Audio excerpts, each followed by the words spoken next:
Last వీడియోలో చెప్పాను కదా నెక్స్ట్ పోస్ట్ చేస్తా అని. ముందుగా ఎవరైనా చూస్తుంటే సబ్స్క్రైబ్ చేసుకోండి, కొత్తగా చూస్తున్న వాళ్ళు. Thanks for watching. ముందుగానే చెప్తున్నాను. ఇది వచ్చేసి ఎలక్కాయ అన్నమాట. ఎలక్కాయ బెల్లము. చిన్నప్పుడైతే మా నాన్న డోలీలు వేసుకొని అమ్మటానికి వచ్చేవాళ్ళు, వాళ్ళ దగ్గర కొనుక్కొని ఇలా చేసి పెట్టేవాళ్ళు. జుజ్జుబి అసలు చాలా ఈజీ.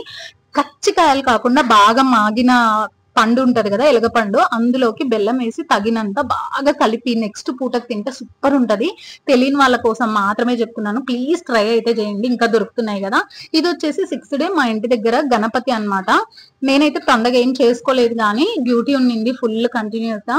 కాకపోతే నిమజ్జనం అప్పుడు ఈ వినాయకుడిని గణపతిని షూట్ చేసి పెడదాము షార్ట్ కింద అనుకున్నా, కానీ 6th డేనే వీళ్ళు పాట కచేరీ పెట్టి చాలా బాగా చేస్తున్నారు.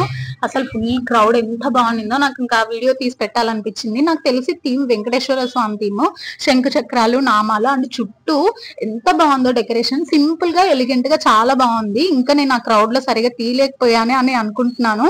చిన్న లడ్డు పెట్టారనుకుంటున్నారు కదా, కింద ఉంది మూషికం పక్కన. ఇంత ఈ వీడియో. మీరు ఎలా జరుపుకున్నారు కమెంట్ చేయండి. నచ్చినట్టయితే like and subscribe. Thanks for watching. Tata.